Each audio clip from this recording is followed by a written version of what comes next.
Después le vamos a subir las dos que dictamos hasta ahora. La idea que tenemos es, sobre la última clase, dejarles un multiple choice, muy cortito, de unas 10 preguntas, para que ustedes puedan responder y a partir de eso, devolverles nosotros, hacerle una devolución, a ver qué tan claro quedó lo que les pudimos contar, lo que les pudimos explicar. Y con eso, más la asistencia, se va a otorgar el certificado. Así que, bueno, un poquito contamos eso y ahora sí, entonces, vamos a dar comienzo a la charla de hoy, que como estamos tratando una especialidad, como es el riesgo eléctrico, decidimos traer a nuestro especialista del Centro de Desarrollo Tecnológico en Salud y Seguridad Edilicia. En este caso, nuestro especialista en riesgo eléctrico es el ingeniero eléctrico Carlos Caras, que es quien va a estar a cargo de esto, con algunos aportes de algún arquitecto y algún ingeniero ilusionado que tenemos siempre. Así que, bueno, adelante Carlos, es todo tuyo. Bueno, gracias Hernán. Bueno, buenas tardes a todos. Soy ingeniero electricista. Le voy a tratar de enseñar o de explicitar los riesgos que se van a encontrar en la obra y voy a tratar de no entrar en detalles técnicos, cálculos, fórmulas y demás sé que los aburro un poco. Les voy a apagar la cámara para que el que no tenga buena conexión pueda tener acceso a las diapositivas. Cualquier cosa, preguntan, consultan, está el chat abierto y bueno, Hernán, vos andás controlando el chat. ¿Mm? Sí, sí, Bueno. Bueno, ¿me escuchan todos? ¿Se escucha bien la clase ahí? Hernán, ¿se escucha? perfecto, Carlos. Bueno, cualquier cosa me detenés. Bueno, vamos arrancando. Vamos a hablar del riesgo eléctrico, ¿sí? Algo que todo el mundo ha oído hablar alguna vez sobre el riesgo eléctrico, pero la pregunta es, ¿qué se entiende por riesgo eléctrico? Cuando hablamos de riesgo eléctrico hablamos de una probabilidad de que una determinada cantidad de energía esté aplicada indebidamente o fuera de control. Esa energía aplicada indebidamente puede provocar algún tipo de daño. Entonces, se habla de probabilidad, pero ¿cuál es el tipo de daño que se puede provocar? Básicamente, la electrocución es el más común, el que todo el mundo oyó hablar alguna vez, se quedó pegado, el clásico se quedó pegado. Incendio o explosiones. Es muy común, si ustedes revisan las noticias de los diarios, encontrar incendios y siempre bomberos diciendo se originó por un problema eléctrico. Quemaduras, estas ya van relacionadas cuando uno trabaja en sectores de mayor potencia, las empresas de distribución, cuando uno trabaja en la industria o cuando trabaja cerca de estaciones transformadoras. Hoy en día, la EPE, por lo menos en Santa Fe, cuando uno hace un edificio, ya están pidiendo para cualquier edificio más o menos importante una subestación transformadora. Tengan presente que la estación transformadora lo que origina es que haya mayor capacidad de cortocircuito y que la explosión, si llega a haber una explosión, va a ser mucho más grande. Con lo cual, el tablero común y corriente por ahí les queda corto. Accidentes por movimientos involuntarios. Esto es bastante común cuando alguien está arriba de una escalera trabajando, que no se debe trabajar arriba de la escalera, y sufre una descarga.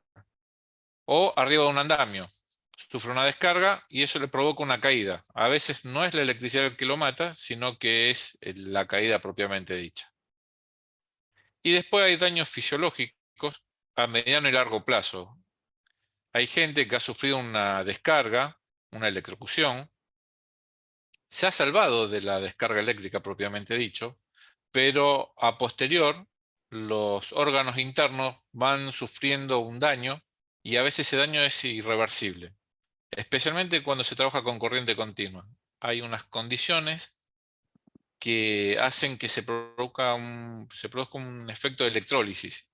Una vez que se dispara la electrólisis interna del cuerpo, el cuerpo se empieza a consumir como una pila y no hay vuelta atrás. La muerte es horrible. Pero bueno, pensemos un poco, ¿quiénes estamos expuestos al riesgo eléctrico? Y lo puse ahí, estamos, todos. Eso se lo tienen que grabar en la frente.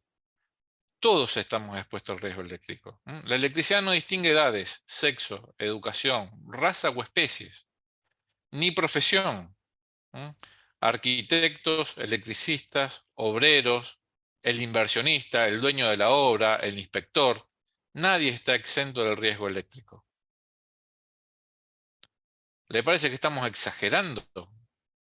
Vamos a ver quiénes usan electricidad. Los chicos, los adultos, los ancianos, en la familia, en el trabajo, hombres, mujeres. Todos usamos electricidad. Todos. Eso se lo tienen que grabar en la frente. Ahora, esta cotidianidad en el uso de la electricidad provoca un peligroso exceso de confianza. Pero es terrible, es lo peor que nos puede pasar. Yo le puedo hablar de la ley de Kirchhoff, la descarga, cómo calcular una puesta a tierra, cómo calcular una instalación. Pero el peligro mayor es la confianza, el exceso de confianza que tenemos todos. Y podemos hablar de miles de ejemplos. De que el cambio de una lamparita de un velador en su casa. Nosotros no desenchufamos el velador para cambiar la lamparita. Sacamos la lamparita y bueno, y si metemos los dedos en el portalámpara vamos a sufrir una descarga. Y nos acostumbramos. Y nos acostumbramos mucho. Por ejemplo, dígame si alguno no conoce a alguien que fue a la heladera descalza. Descalzo a tomar una bebida en los días de calor. Yo lo he hecho y está mal, pero yo lo he hecho.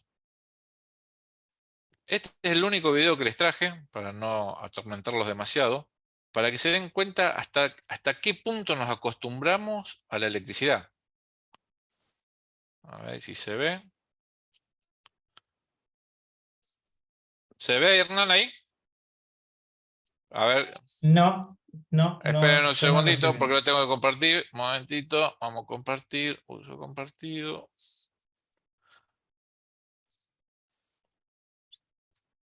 Ahí se ve. Ahí va queriendo.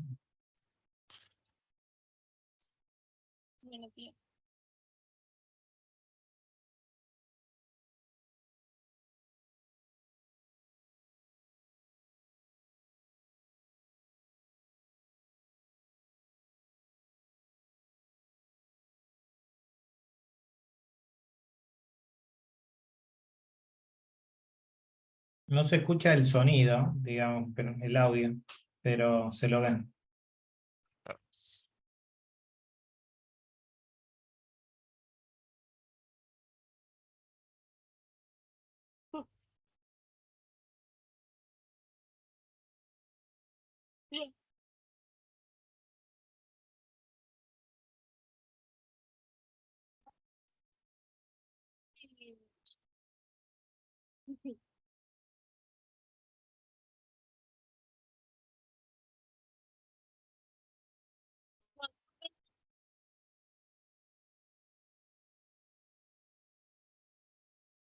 Ahí le vuelvo a compartir la pantalla original de la presentación. Dame un segundito. ¿Se ve la pantalla ahí, Hernán? Todavía no. No. Vamos a ver. Pero,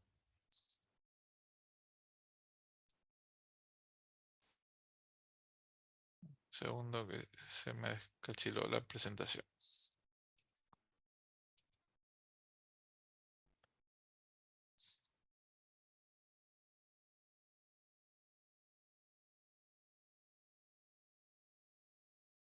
Para que perdí la presentación. Ahí estamos. Volver a Cualquier... abrir. No, pero ahí volvió. Ahí volvió. Ahí va queriendo, ¿eh? Ahí está. Ahí va queriendo. Bueno, Ahora amplíala. Ahí, a ver. ahí estamos. Ahí está. Ahí estamos. Bueno, lo que les Con... queríamos... Ahí se ve. Vamos. Lo que les quería mostrar con ese video es el exceso de confianza que tenemos todos con el uso de la electricidad. Lo normalizamos, lo naturalizamos. Usamos electricidad desde que somos chiquitos. Hoy estoy seguro que en su casa, su hijo, sus nietos, un hermano, enchufa una computadora, enchufa un celular, enchufa el televisor, enchufa un equipo de música. Hoy la electricidad nos acostumbramos a hacer uso y abuso de ella. Entonces, hoy más que nada hay que tomar conciencia. Las medidas de seguridad son básicas, pero la conciencia es sobre lo que más tenemos que trabajar. ¿Estaremos exagerando? ¿Estoy exagerando un poco? Bueno, vamos a ver un poco algunos casos de accidente. Antes de empezar esta charla, cuando me dijo Hernán, tomé el Google, busqué accidentes con electricidad, lo filtré por un año de antigüedad solamente. ¿Mm? Y ahí acá encontré, un hombre murió electrocutado cuando trabajaba en una obra en Colón. Esta fecha es del 17 de septiembre del año pasado. El accidente laboral fatal ocurrió al mediodía de este viernes cuando el trabajador estaba perforando en el lugar para colocar una varilla que le permite enganchar y tensar unos palos que preceden el trabajo de albañilería. Un electricista muerto. Un albañil muerto. Salta, un albañil casi muere electrocutado en una obra. El hombre realizaba trabajos en un domicilio de barrio La Pista y recibió una descarga eléctrica. Se encontraba realizando diversas tareas en un domicilio, punto cercano, bla, bla, bla. Había armado un gancho con un alambre para poder subir arena al sector donde estaba trabajando, pero en un momento el gancho se fue para arriba, tocó los cables de alta tensión, llevando una descarga superior a los 33.000 voltios. Sufrió graves quemaduras en brazos, manos y piernas. Esta noticia es de junio del 2022. 8 de noviembre. Se electrocutó un obrero de la construcción, su padre informó que lograron sacarlo. Entonces, da el detalle del accidente y dice, Luis, mirá, parece que tu hijo se quedó pegado. Vio a su hijo prendido con ambas manos del cable, por lo que intentó sacarlo tomándolo del hombro, lo que casi lo electrocutó también. ¿Eh? Por lo que reaccionó pegándole una patada con la que solo pudo liberar una mano y con una segunda patada completó la misión. Esta noticia es del 8 de noviembre. Hombre electrocutado en una obra se encuentra internado en grave estado. El hecho se produjo el viernes cuando un hombre fue electrocutado luego de que el andamio donde realizaba su tarea laboral tocara un cable de alta tensión. O sea, son personas que no son electricistas, son albañiles, son personas que están haciendo montaje y aún así terminan electrocutados. Uno puede pensar que es el electricista el que corre el riesgo. Pero todos estos casos que les mostré hasta ahora, ninguno es un electricista. Es más, yo los casos de los electricistas los saqué aparte, no, no los contemplo acá. Son gente que entró a la obra a hacer un trabajo de albañilería, de montaje, y terminó perdiendo la vida. Se electrocutó un hombre en una obra, en la construcción en el barrio tal. El grave incidente sucedió en una obra en construcción de varios pisos que estaba realizando sobre las calles Populoso. El hombre de nacionalidad boliviana tuvo contacto involuntario con el cableado aéreo que rodea la construcción. A través de la malla metálica recibió una fuerte descarga, lo que le provocó serias quemaduras. De nuevo, no estamos hablando de electricistas, estamos hablando de albañiles que subieron a trabajar. Y por último, lo que les comentaba la otra vez, murió al caer de una obra en construcción tras recibir una descarga eléctrica. La víctima perdió la vida al caer desde el segundo piso de una obra en construcción, ubicada en el barrio de Oberá. Según los primeros datos, el fallecido sufrió una descarga eléctrica antes de caer al pavimento. Vamos de nuevo. Esto se podría haber evitado, se tendría que haber evitado. ¿Cómo funciona la descarga eléctrica a través del cuerpo? Para alguno que conoce la ley de Ohm, si no se la dejo escrito, dice que la corriente es proporcional a la tensión e inversamente proporcional a la impedancia. ¿Esto qué significa? Esta ley que se da en física normalmente es que la corriente que circula por el cuerpo humano, si uno aumenta la tensión que toca, si uno toca 220 es una corriente, si toca 380, hablemos groseramente, aumenta la corriente. Si toca 13.200, la famosa media tensión, aumenta la corriente, y si toca 33.000 voltios, que fue el caso que con un gancho de alambre lo tocó, la corriente se dispara enormemente, suponiendo que la impedancia, la Z, que ahora la vamos a ver, se mantiene constante. ¿De qué depende la Z? La impedancia. No es lo mismo la persona que toca estando descalza, la que tiene un botín, la que tiene un guante, o la que tiene un botín dieléctrico y un guante dieléctrico. Ahí está el secreto, en mantenerse aislado de la tensión. La IEC nos da algunos valores de referencia. Dice que la impedancia de la piel varía entre los 500 y los 5000 ohms. La impedancia de la piel se refiere a la impedancia de contacto, la mano. ¿Por qué esta variación de 500 a 5000? Porque no es lo mismo la mano de una persona que no está acostumbrada a trabajar en albañilería, que suelen tener callos, suele tener una piel más seca. Por ejemplo, una mujer que se cuida las manos, tiene la mano humectada, tiene una baja impedancia, una baja resistencia en la piel de contacto, en la mano. En cambio, un albañil por ahí, es más, alguna vez lo he visto, algunos albañiles que se jactan de poder tocar los cables con tensión y que no les hace nada, lo cual es una locura total y absoluta. Y después hay una impedancia interna, que es el cuerpo. Cuando la corriente circula, bueno, la sangre, los órganos, todo eso representa una impedancia que anda entre los 100 y los 500 ohms. Si nosotros hacemos el cálculo de mínima, tomamos 2 veces la impedancia de entrada, supongamos que la corriente entra y sale por las manos, son 500 y 500 son 1000, más 100 ohms del cuerpo interno, estamos en 1100 ohms. Si nos tomamos el peor condición, 2 manos con callos y una impedancia interna más alta, estamos en 10.500 ohms. ¿Qué significan esos valores de impedancia que yo les puse ahí?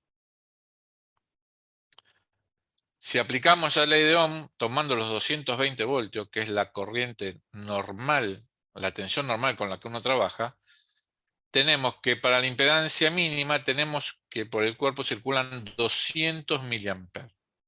Y tomando la impedancia máxima, tenemos que por el cuerpo circulan 21 miliamperes. ¿Es mucho? ¿Es poco? ¿Cuánto representa 21 miliamperes? Les puse como referencia una lámpara de 15 vatios, son 68 miliamperes. Es decir, una persona con la impedancia mínima, con las manos humectadas o mojadas, porque metió la mano en un balde con agua y después tocó un enchufe, ¿sí? Va a consumir más que una lamparita de 15 vatios. Se va a prender fuego, se va a iluminar. Una heladera consume 2500 mA y una plancha consume unos 7500 mA. Valores estimados. ¿Qué factores determinan los efectos de la corriente sobre el cuerpo humano? Por empezar, la intensidad de corriente que atraviesa el cuerpo humano. No es lo mismo sufrir una descarga de 1 mA que una descarga de 1000 mA. La duración de la descarga, el famoso se quedó pegado, a veces la corriente no es tan alta, pero la duración sí. Y esa duración es lo que termina generando el fallecimiento de la persona. De la frecuencia de la corriente, no son los mismos efectos en corriente alterna que en corriente continua. La corriente continua es mucho peor, por lo que les comenté anteriormente, genera un efecto de electrólisis devastador. Del recorrido a través del cuerpo, cuando uno tiene una descarga y esa corriente pasa cerca del corazón, esa descarga eléctrica es mucho más grave que si la corriente entró, por ejemplo, por la rodilla y descargó por la planta del pie. Si bien la descarga eléctrica se va a sentir, al nivel de gravedad es distinto. Y de patologías previas de las personas. No es lo mismo una persona sana, sin problemas cardíacos, de buena salud, que una persona mayor que tenga algún problema de corazón, que tenga un stent, que tenga un marcapasos y que esa persona reciba una descarga eléctrica. Las consecuencias son obviamente muy distintas. Esto se los doy general, sin entrar en detalles para no hacer tan extenso el curso. Poniéndolo en una gráfica para que ustedes se den una idea, con 0,5 mA empieza el umbral de percepción. El famoso cosquilleo. Ay, sentí un cosquilleo. Bueno, ese cosquilleo son 0,5 mA. Entonces uno me puede preguntar, ¿por qué circula 0,5 mA si yo les dije que la corriente mínima eran 20? Bueno, porque yo puedo tener un calzado dieléctrico, yo puedo estar sobre una escalera dieléctrica, yo puedo estar sobre un banquito dieléctrico, o puedo estar parado, por decirlo vulgarmente, sobre una tabla de madera. Eso me va a aumentar la impedancia y me va a bajar la corriente de circulación. Después empezamos con valores que ya dependen del tiempo, no solo de la corriente, sino del tiempo. Donde tenemos el umbral de no soltar, que ya arranca en los 15 mA, y eso ya es un valor crítico, porque una vez que tenemos el contacto y no nos podemos desconectar, tiene que venir una persona a ayudarnos a dejar de tocar el cable, si es que no tenemos protecciones, ¿no? Entonces viene el famoso, le di una patada, le pegué con un palo, o yo estoy pegado, como se dice normalmente, y alguien que me quiere ayudar también queda pegado, con lo cual podemos tener dos tragedias en lugar de una. Y del famoso 30 mA es donde arranca el umbral de fibrilación. La fibrilación cambia la forma de latido del corazón, lo puede llegar a detener, y es el punto crítico y el origen de la mayor parte de las muertes por electricidad. A partir de 30 mA ya se empieza a tener una probabilidad de fibrilación. Es por eso, si alguno prestó atención, los interruptores diferenciales, los cortacorrientes, los disyuntores, como les guste llamarlo, están calibrados para 30 mA. Es decir, 30 mA, el interruptor tiene que abrir, tiene que desconectar, sí o sí. Como comentario, es muy caro, casi inviable, generar una protección que dispare a 30 mA y a 29 mA no. Es por eso que se dice que entre los 15 y los 30 mA el disparo es incierto. Puede disparar como no puede disparar. Después de los 30 mA, sí o sí, tiene que disparar. Por norma, tiene que disparar sí o sí. Bueno, después empezamos a subir en corriente y ya la fibrilación empieza a aumentar a valores realmente importantes. Hay gente que sufre una descarga y tiene la suerte de vivir para contarlo. Pero es como les dije, ya empezamos a hablar de probabilidad. Ya con una descarga de 100 mA, la probabilidad de fibrilación y sus consecuencias ya es del 50%.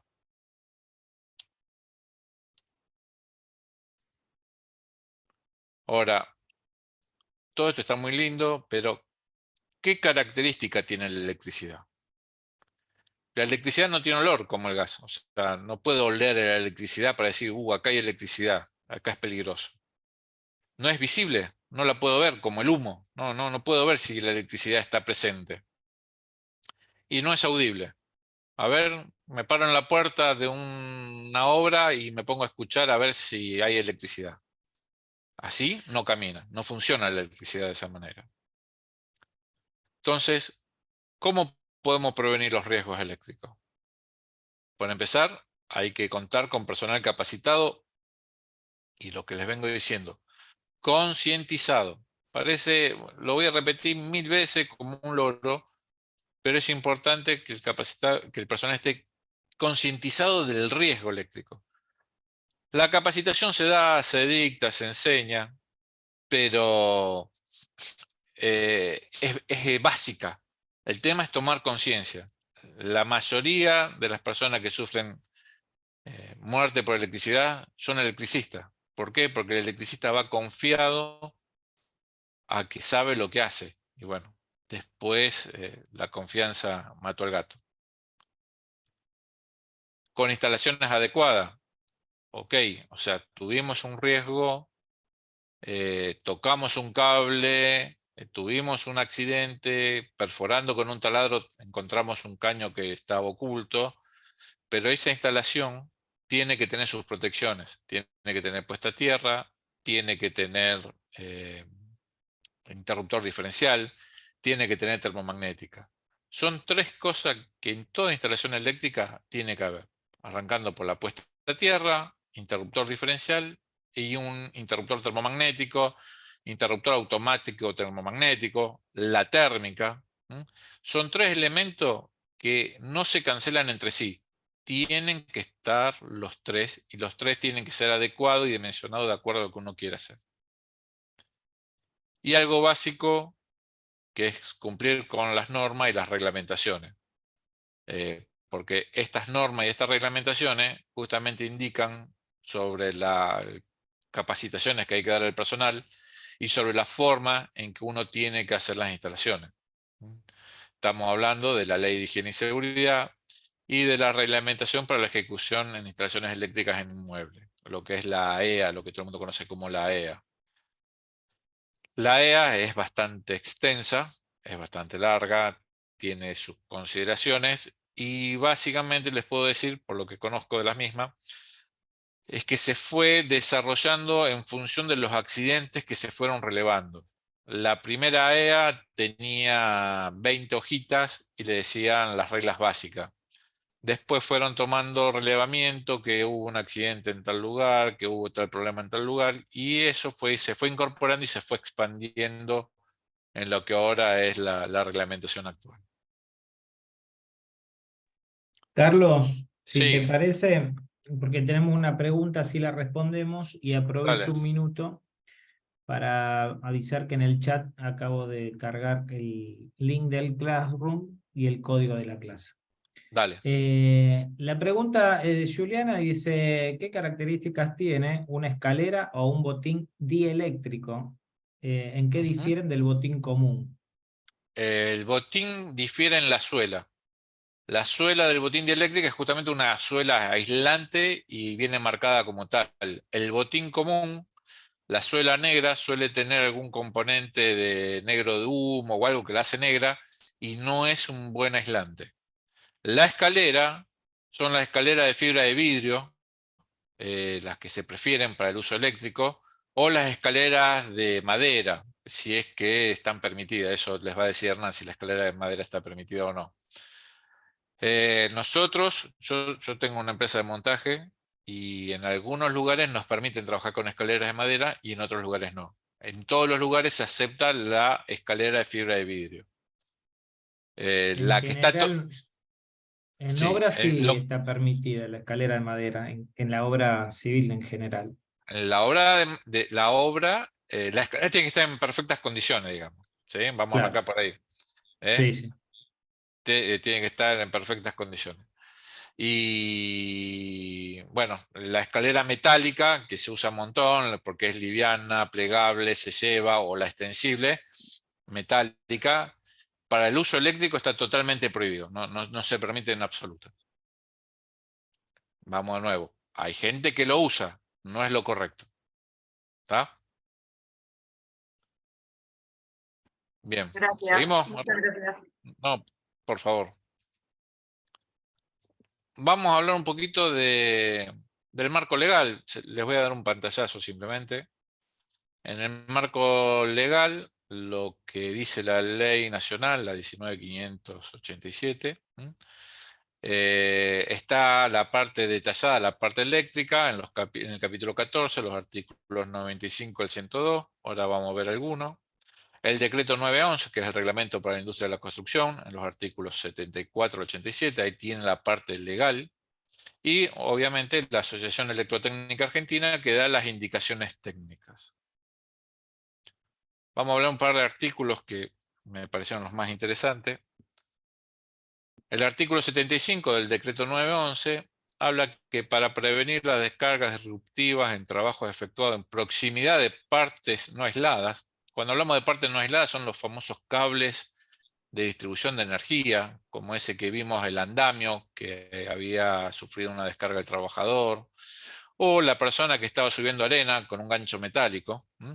Esos cables de distribución de las líneas de las empresas distribuidoras, como es la EPE, no están aislados. Entonces, cualquiera que lo toque, no hay ningún elemento que impida la descarga. Entonces nos pide que unas distancias mínimas contra las partes no aisladas de instalaciones eléctricas en servicio, medidas entre cualquier punto de contención y la parte más próxima del operario o de la herramienta no aislada. Porque a veces uno tiene el elemento, la línea, a 1 metro y dice yo no la toco con la mano, pero resulta que subo con un gancho, subo con una regla de aluminio y la terminé tocando. Entonces siempre hay que considerar la situación más desfavorable para asegurarnos de que no haya un contacto directo. Para que tengan una idea de referencia, de nuevo, siempre sobre el decreto 911, habla que hasta 24 voltios no hay restricción, no hace falta tomarse ninguna medida de seguridad. Ahora, de 24 voltios a 1 kilovoltio, a 1000 voltios, ya hablamos de 80 centímetros. Nos pide 80 centímetros de separación con algo aislado. Y como comentario, 24 voltios es en condiciones normales, que uno está eh, vestido, toca con la mano y normalmente tiene un zapato. Mi triste experiencia es que yo me metí un cable de 12 voltios en la boca para pelarlo con los dientes, siendo muy joven, y se siente. 12 voltios se sienten. Incluso hay algunos que agarran la pila de 9 voltios y se la ponen en la lengua para ver si está cargada. Se siente. Locuras hay de todos los gustos. Hay una diferencia con la ley 19.587 que hablaba que la tensión de seguridad era hasta 50 voltios. El decreto 911 lo cambió y lo llevó a 24 voltios. Cuando ejecutemos trabajos en proximidad de instalaciones de media o alta tensión en servicio, el caso de este andamio cerca de la línea de media, el decreto dice que tiene que haber una persona, ¿sí? Haciendo de vigía. En caso de efectuarse trabajo en las proximidades inmediatas a conductores o aparatos de media o alta tensión, los mismos se realizarán atendiendo las instrucciones que para cada caso particular del responsable de la tarea, quien se ocupará de que sea constantemente mantenida las medidas de seguridad por él fijada y la observación de las distancias mínimas de seguridad establecidas en la tabla que les mostré anteriormente. Es decir, no alcanza con decir no se acerquen a 80 centímetros, sino que tiene que haber una persona prestando atención que no se rompa esa distancia de seguridad. Existe la posibilidad de poner una barrera que evite el contacto directo con el elemento tensionado. A veces es posible cuando se trabaja en ambientes cerrados. Una línea aérea es bastante complicado poder aislarla o hacer un cerramiento que impida el contacto contra el cable.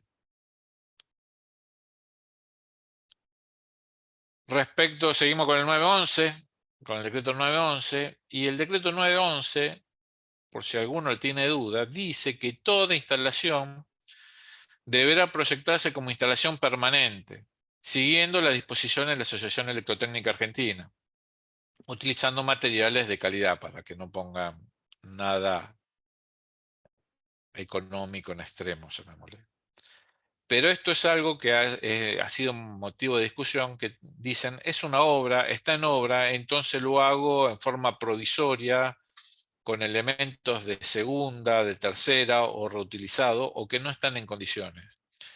El decreto 911 dice que toda instalación, refiriéndose a la instalación de la obra, ¿sí?, deberá proyectarse como una instalación permanente. Tiene que estar armada siguiendo los lineamientos de la AEA. Siguiendo con el artículo 86, les da algunas indicaciones, como por ejemplo que si la línea es exterior, se puede utilizar un tendido aéreo o un tendido subterráneo, teniendo las disposiciones de seguridad en zonas transitadas, o sea, no poner un cable demasiado bajo que cuando entra un camión, una máquina, lo toque. Mientras que en el interior de la obra, la misma estará empotrada o suspendida y a no menos de 2,40 metros de altura. Acá le hago una salvedad. Cuando hablamos de 2,40 m de altura, estamos hablando de un cable aislado.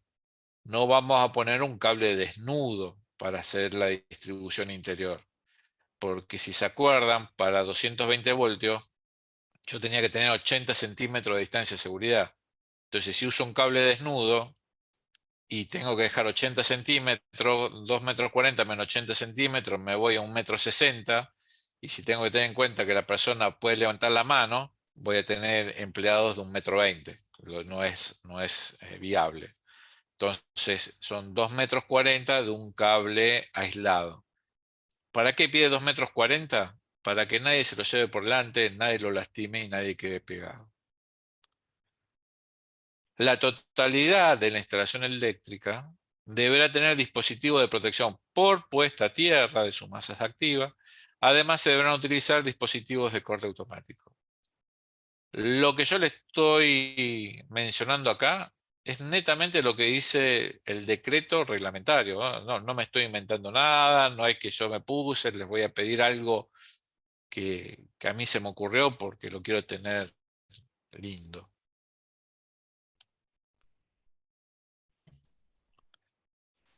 El artículo 87, ¿sí?, dice que las instalaciones deben ser revisadas periódicamente y mantenidas en buen estado, conservándose las características originales de cada uno de los componentes. Todas las anormalidades, constatadas o potenciales, detectadas en material eléctrico y sus accesorios deben ser corregidas mediante su reemplazo o reparación por personal competente. En obra, lamentablemente, todo aquel que sepa pelar un cable y usar un destornillador piensa que tiene conocimientos eléctricos. Y eso pone en riesgo a las demás personas. En la medida que sea posible, traten de tener un electricista para que les haga el mantenimiento, que les recorra una vez cada tanto la obra y repare lo que tenga que reparar, aunque no estén en la parte de ejecución del rubro eléctrico. Cuando ustedes entran y están haciendo la parte de hormigón, nivelado de piso, demoliciones, seguramente van a estar usando una herramienta eléctrica. Esa instalación eléctrica, para enchufar y utilizar esa herramienta eléctrica, tiene que estar en condiciones. Tiene que tener puesta a tierra, interruptor diferencial y termomagnética. Les pido por favor que tengan presente esto. Yo lo he visto, tengo conocidos que, por ejemplo, utilizan un interruptor diferencial que no funciona, pero lo ponen en el tablero. Entonces cuando viene la inspección o viene el arquitecto, dice: sí, acá tiene el diferencial, arquitecto, está funcionando, ya le armé el tablero. Y ese tablero no cumple con ninguna norma. Es un riesgo, pero nos ahorramos comprar un interruptor diferencial. Está el decreto 900 que les dice cómo tiene que tomar la medición de puesta a tierra, el disparo de los diferenciales. Bueno, traten de cumplirlo. La actuación sin causa conocida de los dispositivos de protección contra cortocircuito, sobrecarga o contactos directos o indirectos, ¿sí? Cortocircuito y sobrecarga es la famosa termomagnética. Contactos directos o indirectos es el cable tocando el metal o alguien que metió los dedos en el enchufe. Deberá ser motivo de una detallada revisión de la instalación antes de restablecer el servicio. Y acá, de nuevo, estoy 100% convencido que cuando salta una térmica, mandan a uno: che, levantá la térmica que saltó, en lugar de ver por qué saltó la térmica. Uno se malacostumbra al uso de la electricidad, incluso en la misma casa, en la casa de uno, saltó la térmica, ¿por qué saltó? Y no sé, andá y levantala. Saltó el diferencial, ¿por qué saltó? Y no sé, andá y levantalo. Si una protección funciona, hay que ver por qué actuó la protección. No simplemente levantarla. He visto termomagnética con cinta aisladora, con clavo, con un palito para que no salte. Ahí estamos poniendo en riesgo la instalación y a las personas, no le quepa la menor duda.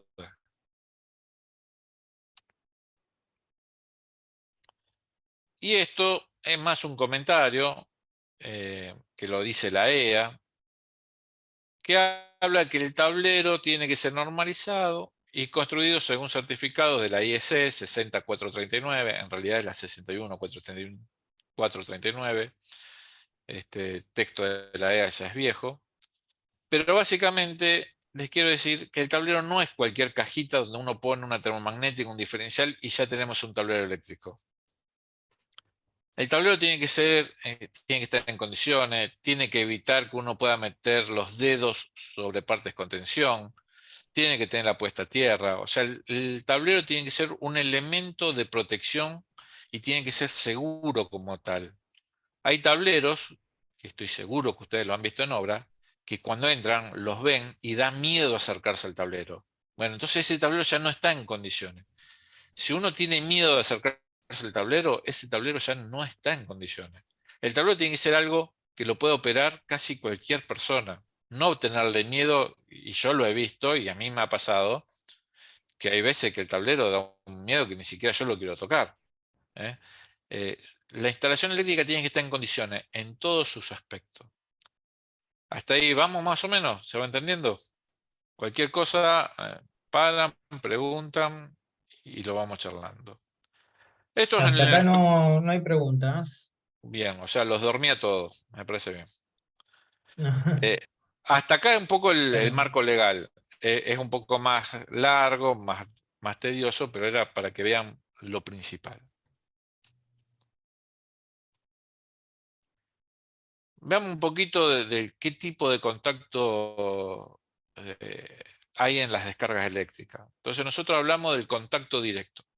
¿Qué es el contacto directo? Cuando las personas toman contacto con partes que normalmente están bajo tensión y están preparadas para tener tensión. Por ejemplo, si uno mete los dedos en el enchufe, es normal que el enchufe tenga tensión. Ustedes están metiendo los dedos en una parte que tiene tensión. Si nosotros nos subimos a una torre de energía eléctrica y tocamos los cables, esos cables tienen tensión y están pensados para tal efecto. Un cable dañado en la aislación con la aislación dañada tiene un defecto de daño en la aislación, pero el cable está diseñado para tener tensión. No está mal que lo tenga. Lo que está mal es que tenga dañada la tensión. Y contacto indirecto se habla cuando tocamos partes que no tienen por qué tener tensión. Por ejemplo, una heladera. Si yo toco la puerta de una heladera, la puerta de la heladera no tiene por qué tener tensión. Hay una falla de aislación que se transmite a la parte metálica. Lo van a encontrar en cualquier pliego o en cualquier licitación o cualquier especificación que dice todas las partes metálicas tienen que ser puestas a tierra. Aquel que haya hecho una obra y haya puesto bandejas eléctricas para conducir, bandejas eléctricas metálicas, eh, le dicen que la bandeja tiene que estar puesta a tierra. ¿Para qué se pide que la bandeja esté puesta a tierra? Para que si un cable falla, al estar a tierra, actúa una protección, hace un cortocircuito o evita que una persona que lo vaya a tocar sufra una descarga. Antes a la heladera le ponían una jabalina atrás de la heladera. Las viejas casas tenían una jabalina clavada atrás. ¿Para qué? Porque si había un problema de aislación en el motor, algo tan simple como la luz de la heladera, un cablecito que está adentro se llega a pelar, eso pone a 220 voltios la puerta metálica de las viejas heladeras y uno sufría una descarga fatal. Entonces se ponía la puesta a tierra.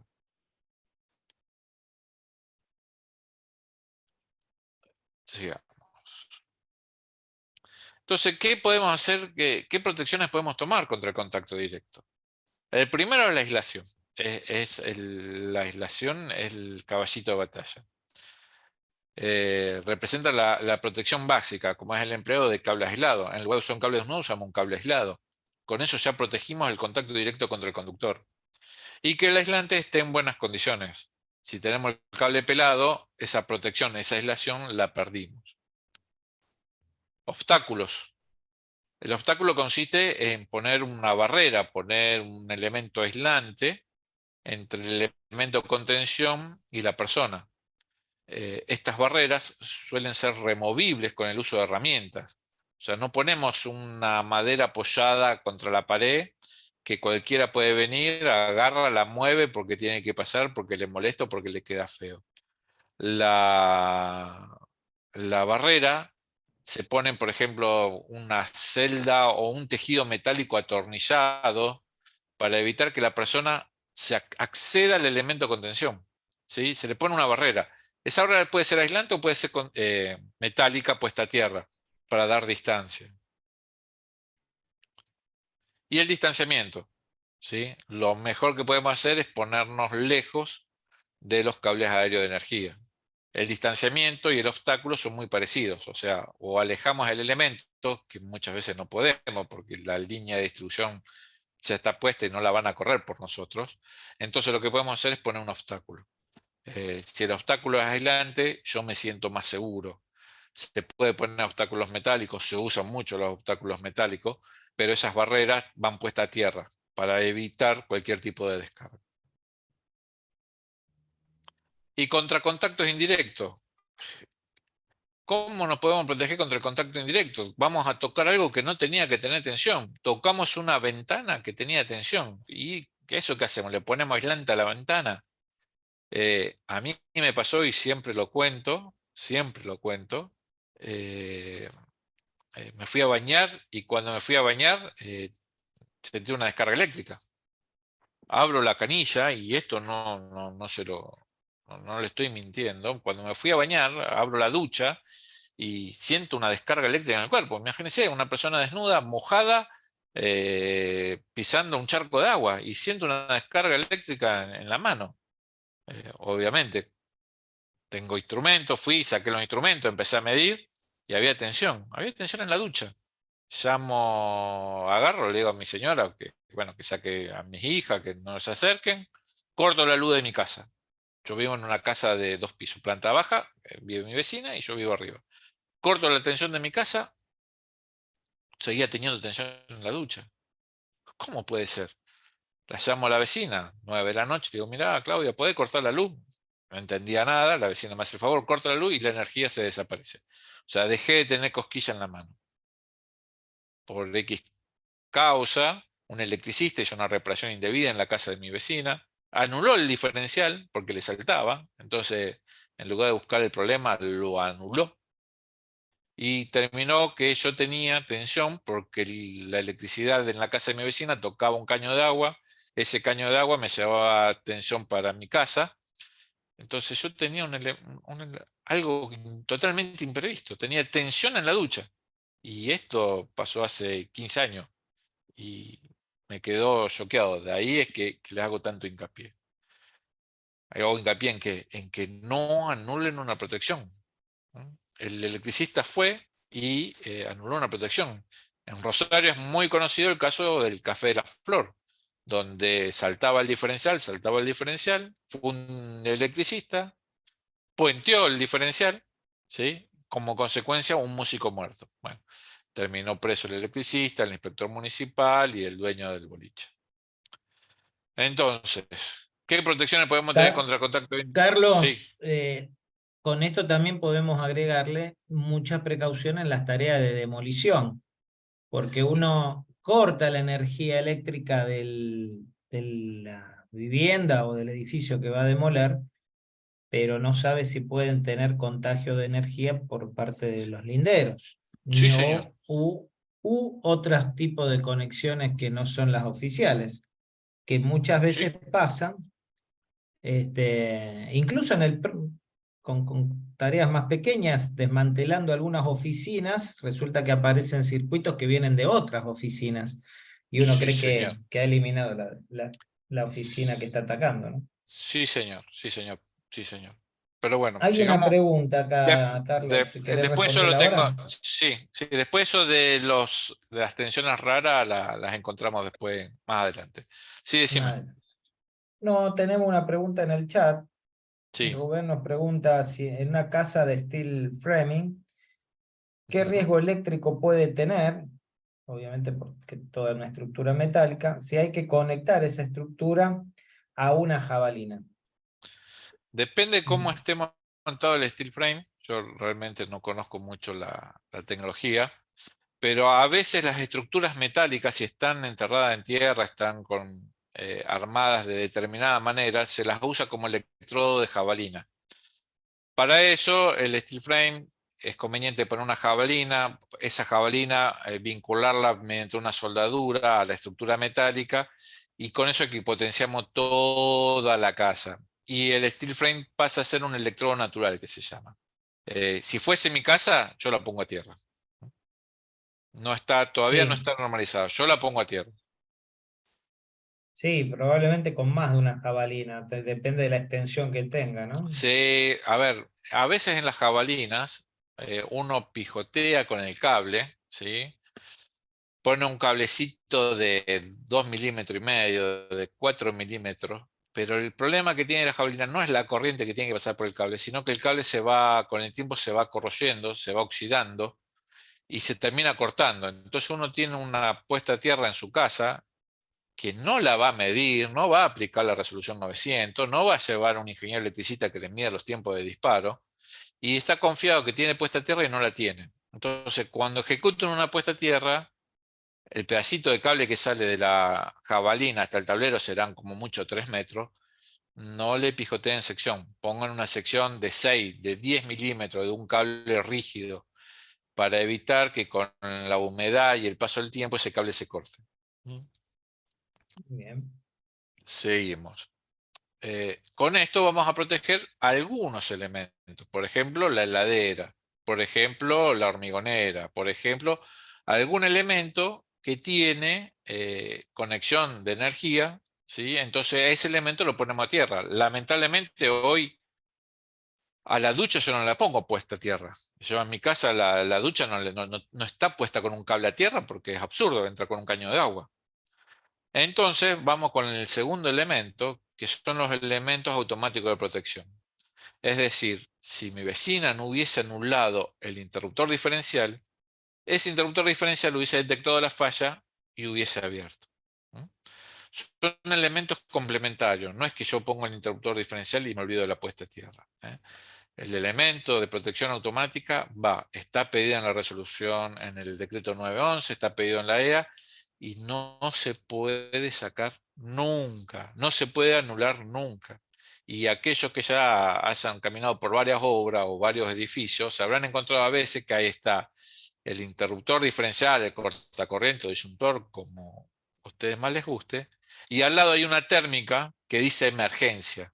¿Qué es lo que hace esa térmica con emergencia? Puentea el diferencial, porque entonces dice, no, cuando me salta para no quedarme sin energía, yo lo puenteo. Bueno, o sea, están jugando a la ruleta rusa. O sea, cuando puentean el diferencial, le pusieron una bala en el tambor y empezaron a jugar a la ruleta rusa.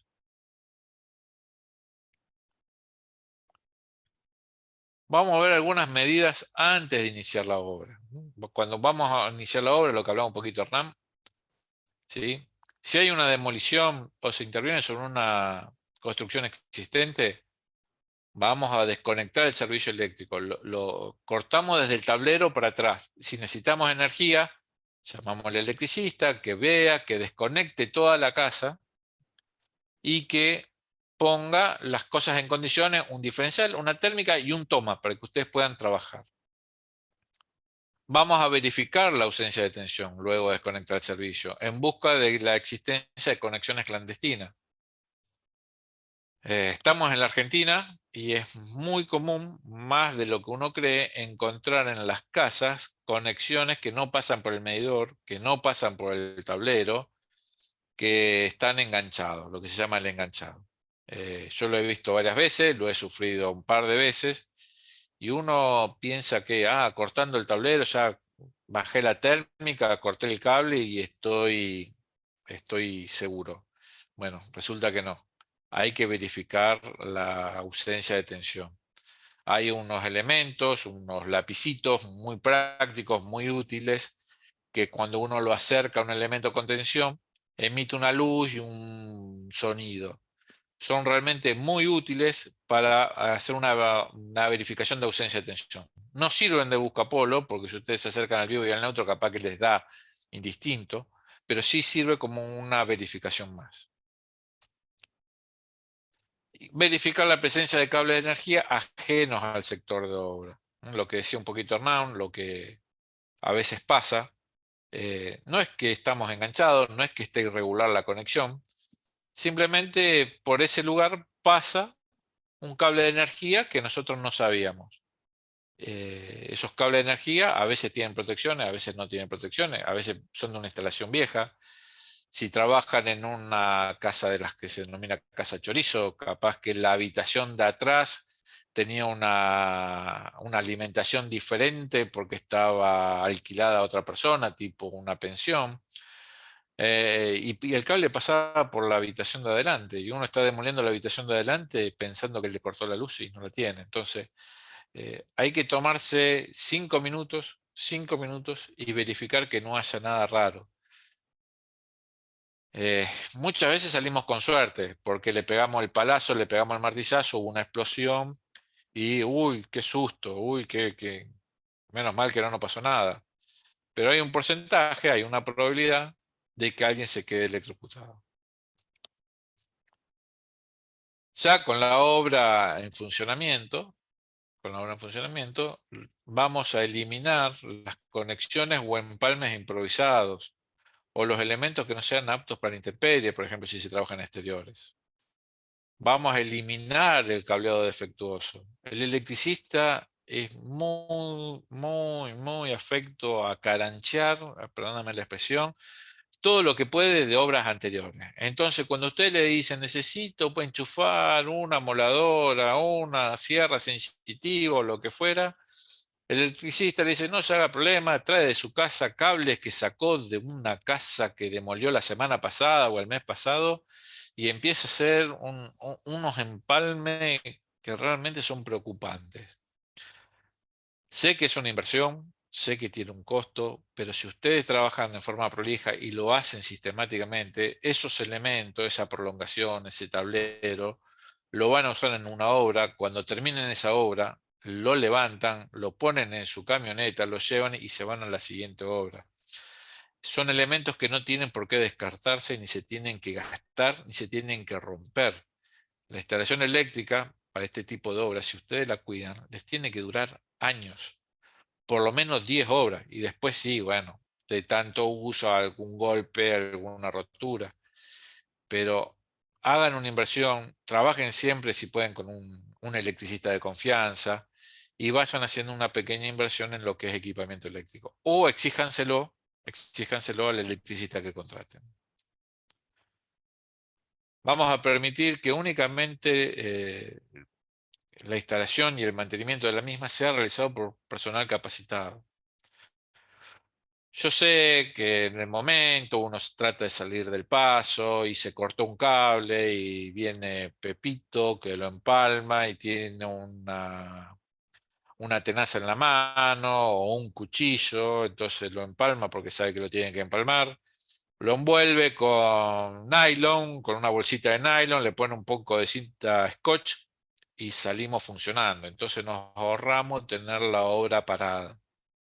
Sé que pasa, sé que se hace, pero es un riesgo. Vamos de nuevo, porque esa bolsita de nylon, si entra el agua, si el cable se suelta, podemos tener un contacto directo, un contacto indirecto, porque ese cable se suelta, toca una varilla de hierro que estaba en el lugar y terminamos electrocutando a una persona que estaba a 6 metros de distancia.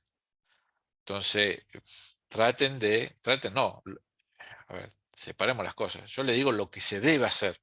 Sé que muchos no lo hacen, pero lo correcto es que la instalación la mantenga una persona capacitada. Después, ay, no, fue un accidente. No, no fue un accidente. Fue negligencia, porque se permitió que una persona que no estaba capacitada haga un mantenimiento. Y la responsabilidad va a ser de ustedes, no de la persona que hizo el mantenimiento, porque ustedes lo permitieron. Vamos a emplear cable de doble aislación, el cable común, el cable rojo, el cable azul, a la vista no pueden estar. El cable paralelo blanco de velador no puede estar dentro de la obra. Después le voy a mostrar el porqué. Vamos a mantener en condiciones y ordenado el cableado, nada del cable tirado por el piso, enroscado, enrollado en un gancho metálico para que uno no lo pise. Tenemos que ser ordenados, tenemos que ser metódicos, tenemos que ser prolijos. No vamos a permitir que los cables estén en los espacios de circulación.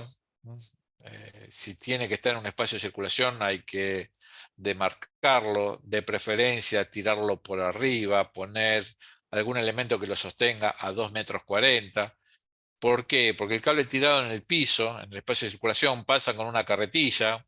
Si llegan ahí con una de esas carretillas viejas de rueda metálica que por ahí aparecen, van a cortar el cable, van a tener una descarga y van a tener un riesgo de electrocución. Y vamos a proveer a la obra de un tablero con las protecciones adecuadas. Vamos de nuevo. Protector diferencial, protector termomagnético, la térmica, el cortacorriente, la térmica y la puesta a tierra.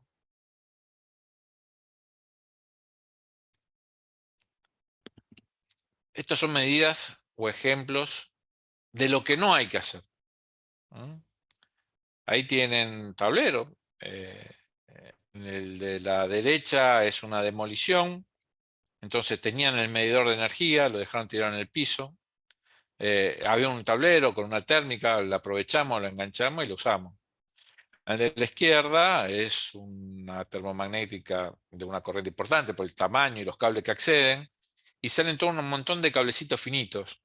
Yo sin tener la foto en detalle les puedo decir que si hay un problema, un cortocircuito, en el tablero de la izquierda se van a quemar primero los cables esos finitos de abajo, antes que actúe la termomagnética. Entonces ustedes ahí van a tener un principio de incendio. Ahí pueden tener un riesgo de electrocución, porque en el tablero de la izquierda no hay protector diferencial. ¿Cómo sé que no hay protector diferencial? Porque son las famosas termomagnéticas, por así decirlo, que tienen el botoncito de prueba. Y ahí ninguna de esas es un protector diferencial. Entonces, ¿qué es lo que vemos acá? Que no se mantienen las condiciones, no se mantienen condiciones del cableado ni ordenado. Que el tablero no tiene interruptor diferencial adecuado. El de la derecha parece que tiene un interruptor diferencial. El de la izquierda no tiene interruptor diferencial. El interruptor termomagnético no es el adecuado porque el calibre es superior a los cables que está protegiendo. Y no veo una puesta a tierra como la gente, como para poder tomar y derivar. Acá vemos un tablero plástico, muy común encontrarse con los electricistas que le van a decir, si pongo un tablero plástico no hace falta la puesta a tierra. Terrible error. Un error conceptual, un error que les va a traer problemas y les va a poner en riesgo. Porque la puesta a tierra no es solo para poner a tierra el tablero, sino para distribuirla con las prolongaciones que utilicen. Este tablero no está cerrado, con lo cual cualquiera puede venir y tocarlo. Sí tiene un interruptor diferencial, lo pueden ver en la foto, está a la derecha, pero los cables saliendo de esa manera son un riesgo. Otro tablero, muy bonito, que también tiene el riesgo, es un tablero plástico. Los bornes de la termomagnética, el diferencial y todos los cables no pueden estar expuestos a que una persona, sin querer, por operar la termomagnética, por ir a enchufar esa prolongación, lo toque por descuido, por error, por desconocimiento. Por ahí llevan, por decir algo, un lápiz en la mano y tocan con el lápiz el borne. Resulta que la madera del lápiz es aislante, pero el grafito del lápiz no lo es. Entonces terminan teniendo una descarga. Es lo que les digo. Toda protección, interruptor termomagnético, diferencial, tiene que evitar que uno pueda meter el dedo contra el borne con tensión, porque va a sufrir una descarga. Aunque el borne, como están en esa foto, que en la última foto, está metido hacia adentro del plástico, no significa, porque el invento argentino es muy grande, que uno tenga un lápiz en la mano, un clavo, una punta de marcar o cualquier elemento metálico y sin querer toque. Este tipo de conexiones están prohibidas. No está de No, más recordar, Carlos, ya que nombraste lápiz, que muchos no tienen tan claro que el grafito es un excelente conductor eléctrico.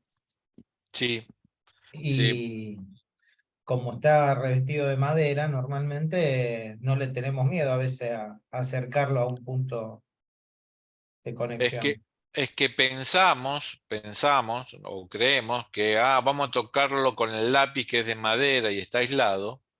Y en realidad es Ujú, un error conceptual terrible, porque claro. quedan pegados directamente, no hay vuelta atrás. Quedan expuestos a eso. Mira lo que me fui a buscar aprovechando tu clase. No sé si lo pueden ver y oír. Es un lápiz de los que nombró Carlos recién, que uno lo acerca al cable de la computadora nomás y ya detecta energía ahí. Fíjate.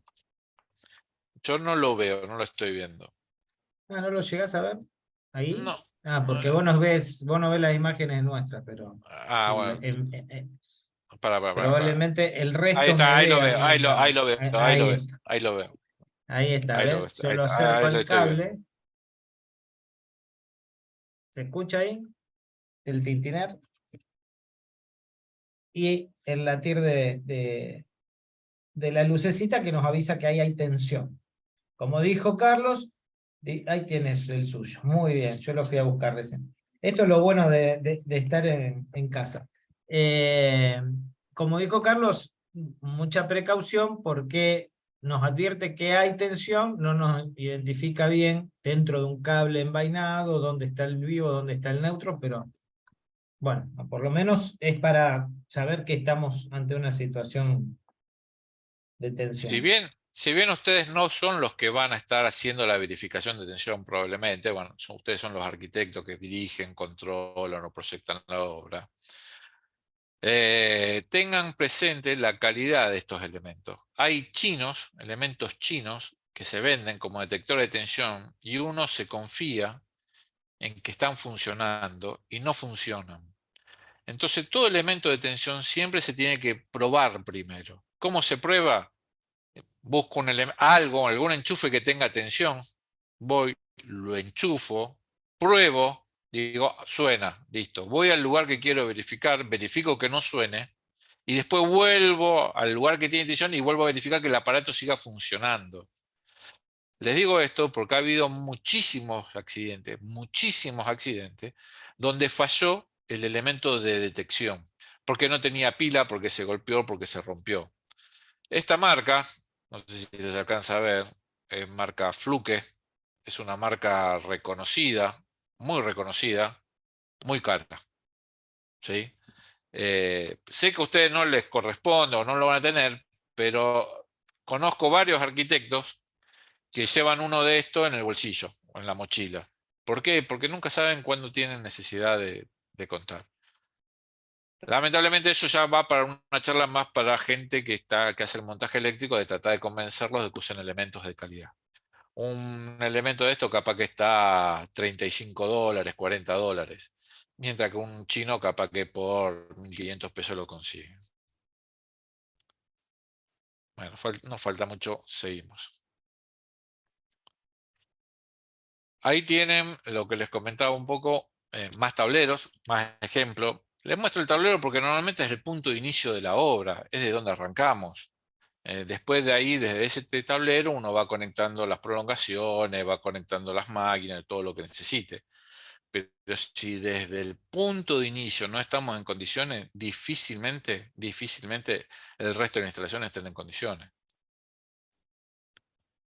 Esto es una toma de puesta a tierra que tiene un grave defecto. Si ese tornillo se afloja, todas las puestas a tierra que están conectadas a él se pierden. Entonces lo correcto es poner una barrita de cobre o lo que se llaman bornes de tierra, que se aseguran que si se corta uno, el otro siga teniendo continuidad. Esto está mal ejecutado. Acá hay dos tableros, uno más grande que el otro, de unos tableros plásticos que cumplen con la famosa IEC, ¿sí?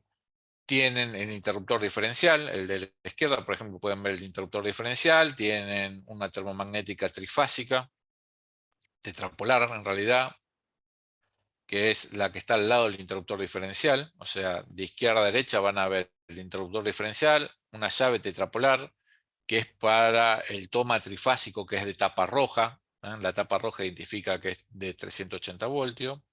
Y después tienen una llave bipolar para los tomas azules, que son los de 220 voltios. Más a la derecha se encuentran con otro tablero un poco más grande, ¿sí? Para un obrador ya importante, donde tienen un interruptor diferencial y su térmica correspondiente para los tomas rojos, para los tomas de 380 voltios, para los trifásicos. Ven que hay dos tamaños de tomas rojos, uno de 32 y otro de 16 amperes. Y después tienen un interruptor diferencial monofásico y varias térmicas, cada térmica para su correspondiente toma monofásico. Esto ya es un obrador de la remodelación de una industria donde se puso para que distintos contratistas puedan tomar servicio.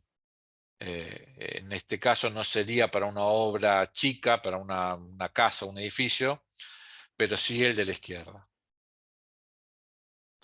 Muchas veces, les digo porque yo lo hago, lo tengo hecho, el tablero de la izquierda lo tengo montado sobre un bastidor, sobre un soporte. Entonces cuando tengo una obra, agarro mi soporte, me llevo el tablerito, voy donde va mi obra, lo planto ahí, lo conecto y después de ahí yo estoy seguro que todas las prolongaciones y todas las máquinas que enchufe están protegidas. Acá vemos algo muy común en la obra, que es el cable de aislación simple, ese cable blanco, paralelo blanco, que es el cable de velador, que es un cáncer de la instalación eléctrica. Ese cable está prohibido, no se puede usar. Pero bueno, como les dije, el electricista va a la obra, el albañil va a la obra por ahí, lo encuentra, lo guarda, lo saca del bolquete en que uno lo tiró y después lo va utilizando. Acá estamos usando cables que no son de doble aislación. El cable de doble aislación, hay dos tipos de cable de doble aislación. El cable tipo subterráneo, son esas vainas violetas o los viejos que eran negros, que esos son para instalaciones fijas, esos se pueden poner en bandeja.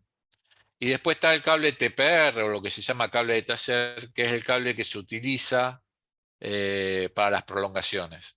El cable tipo taser o el cable de prolongación está prohibido usarlo como instalación fija. Se supone que es extra flexible y es para enchufar un prolongador, una máquina y hacer un trabajo. Después se enrolla, se guarda y se lleva. No se están manteniendo las condiciones y ordenado el cableado. El cableado, si ven acá el de la foto de la izquierda, sale de un enchufe, un cable blanco, se empalma con un cable negro. Eso no es una instalación en condiciones, porque si alguien se lleva por delante el cable negro que está abajo, muy probablemente ese empalme se abra y queden expuestos los dos conductores. En la foto de la derecha usamos cable blanco, ese cable está en una circulación, bueno, es un riesgo.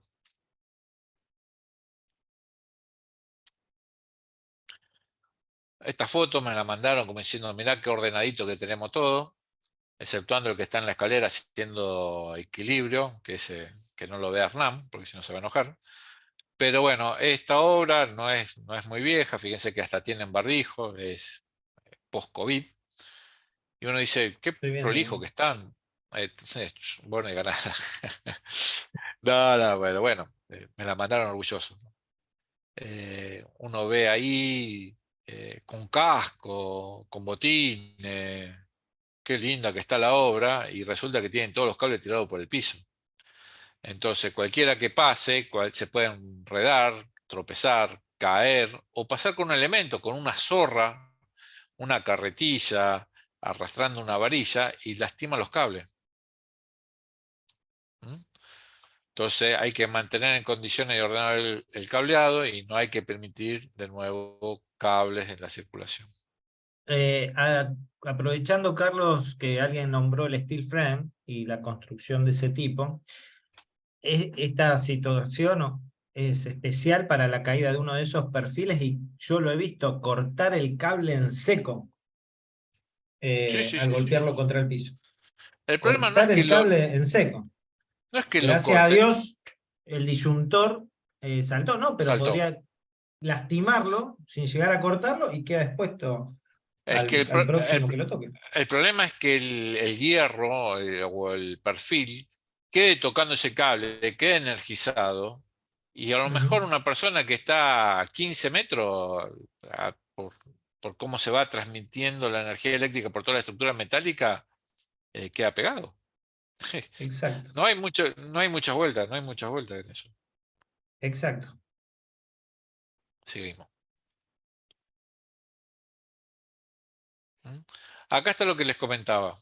Esto es un cable de aislación simple, el famoso cable paralelo blanco, que lo van a encontrar en todos lados, lo van a encontrar en su casa probablemente en algún velador.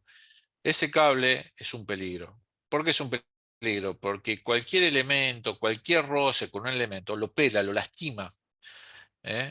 Por ejemplo, si lo usan para prolongación, uno va cebando la prolongación y lo lastimó contra un ladrillo, contra un cerámico y lo peló y ya queda un cable expuesto, que a lo mejor en ese momento no da una descarga, pero cuando agarran la prolongación y la usan para otro lugar o se la llevan, resulta que sufren una descarga eléctrica que puede ser fatal. Se los digo por experiencia. Mi padre, al cual lo trato, fue el que me indujo en la electricidad y todo lo demás. Cuando voy a su casa, más de una vez encuentro una prolongación hecha con este tipo de cable, porque va a la ferretería y lo compra. Entonces yo voy, agarro el alicate, se lo corto, se lo tiro, se enoja conmigo y le llevo un cable como corresponde. Es muy común este cable. ¿Por qué? Porque es muy barato, pero está mal, no se tiene que usar. Lo que se tiene que usar es un cable de doble aislación, un cable tipo TPR. ¿Qué es lo que nos permite este cable? Nos permite tener una chance más de seguridad. Si el cable se raspa o se lastima, tenemos una chance más de ver que el cable está lastimado, entonces va el especialista, el personal capacitado, le pone cinteladora y lo protege. Este cable, el que está a la derecha, con esa lastimadura, hay que repararlo. No hay que decir, total no llegó el cobre, no pasa nada. No, no. Este cable perdió su doble aislación, su doble capa, su doble protección. Entonces, ese cable hay que ponerle cinta aisladora, hay que volverlo a reconstituir y lo seguimos usando. Hay que emplear cable de doble aislación, vuelvo sobre lo mismo, porque esto es de una obra, no hay nada extraordinario. Lo usan porque es barato, es económico. La prolongación usan las fichas viejas, que están prohibidas, pero se siguen vendiendo, sin puesta a tierra. Esto es lo correcto de utilizar.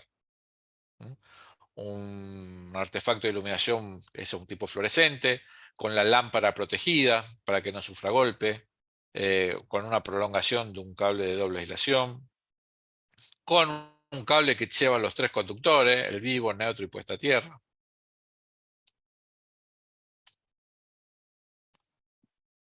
Y después eh, empezamos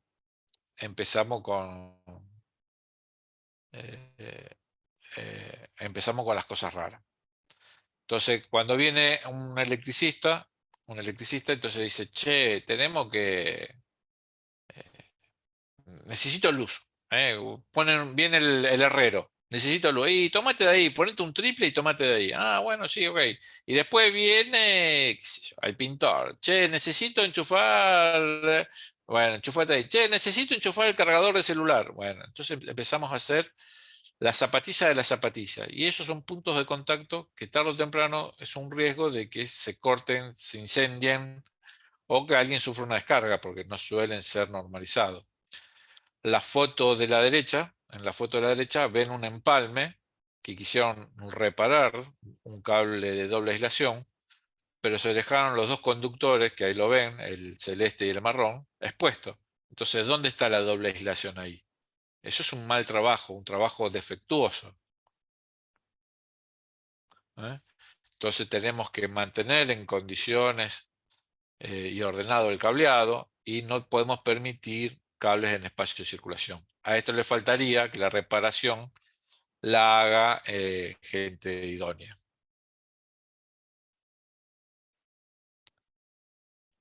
Y después tenemos la cabina del guardia, la oficina técnica o lo que ustedes quieran poner ahí, donde enchufamos el cargador del celular, la notebook.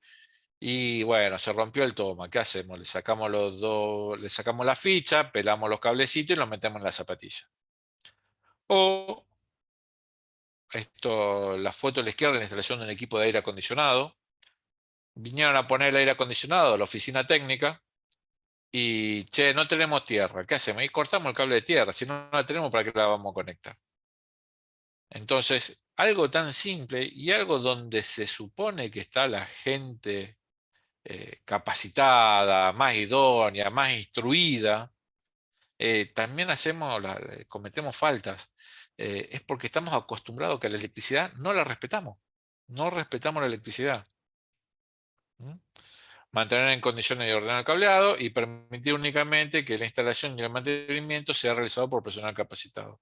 Yo no creo que alguna persona capacitada haya pelado los cables y puesto en la zapatilla.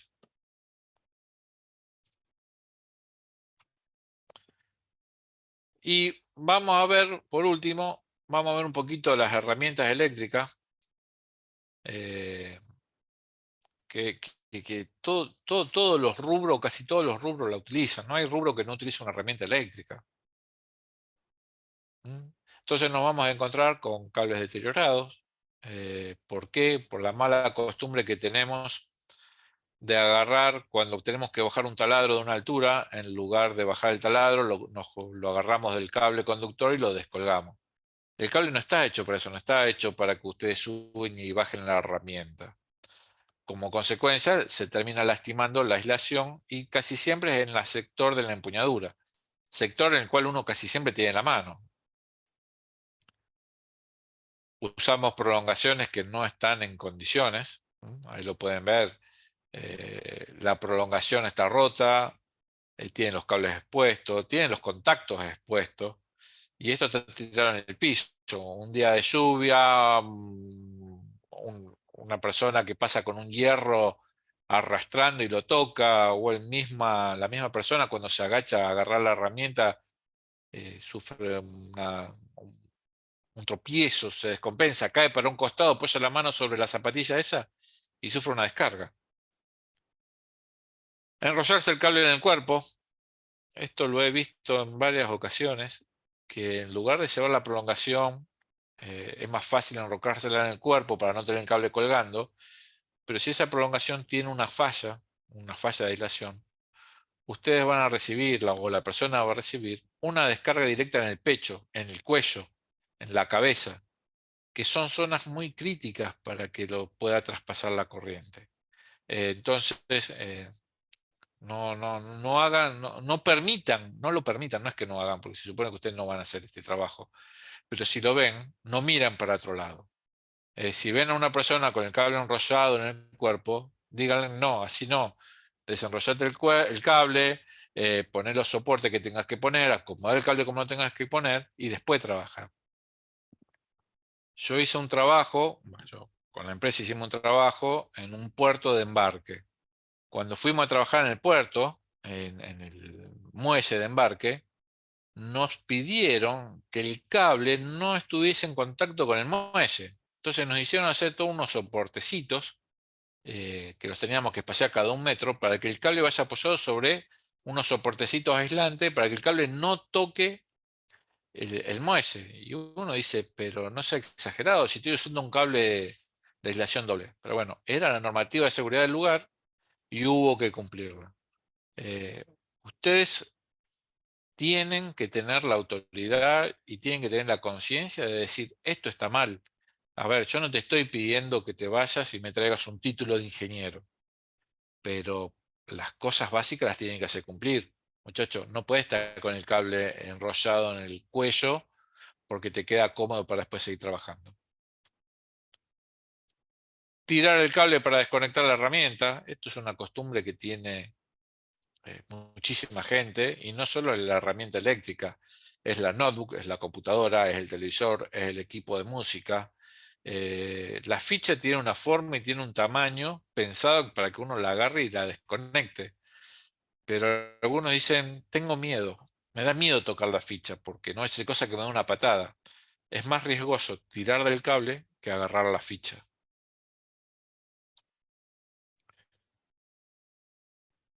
En la medida que puedan y estén en su capacidad de decisión, las herramientas que compre tienen que ser herramientas de doble aislación.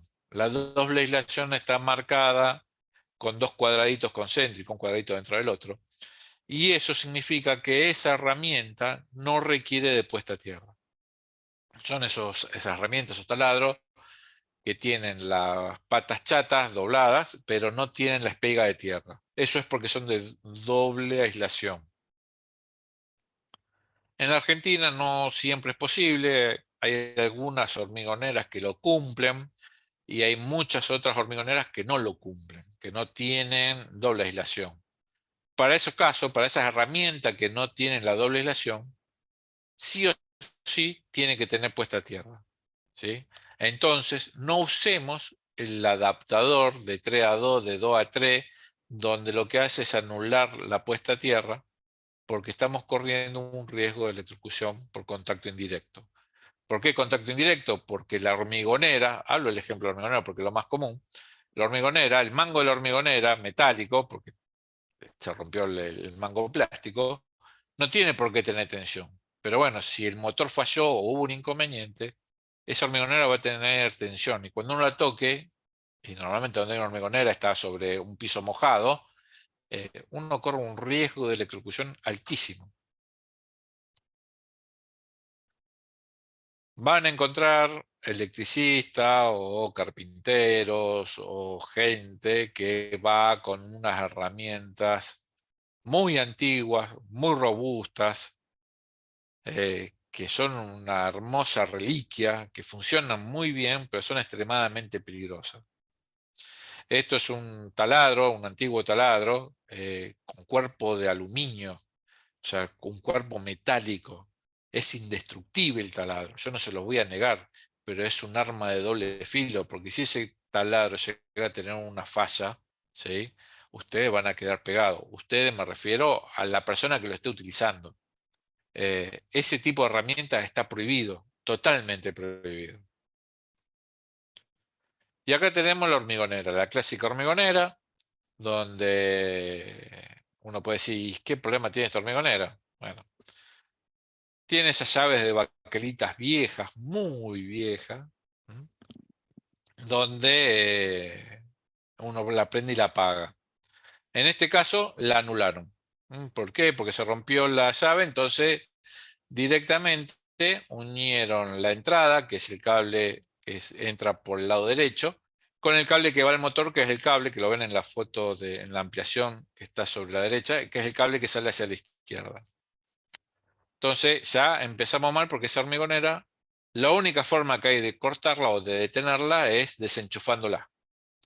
Primer error. Segundo error, ese cable que alimenta, ustedes lo pueden ver ahí, es un cable que tiene solamente dos conductores. O sea, tiene el marrón, que debiera ser el vivo, la fase, y el celeste, que debería ser el neutro, que alimenta el motor. Eh, la pregunta que le hago, ¿dónde está el cable de puesta a tierra? No está. Entonces, esto es una herramienta que no tiene que entrar a obra. ¿No? Permitir que únicamente la instalación y el mantenimiento sea realizado por personal capacitado y revisado, que después lo vamos a ver. La herramienta tiene que estar revisada por el electricista que ustedes tengan. En planta o en industrias, normalmente cuando uno entra, es obligación llevar la herramienta al personal de mantenimiento. El personal de mantenimiento les pega una calcamonía de herramienta revisada, que esto lo debiera hacer el electricista de confianza de ustedes, que le debiera revisar todas las herramientas a los demás rubros. Cuando llega el carpintero, cuando llega el herrero, cuando llega el albañil, debieran tener una revisión de las herramientas.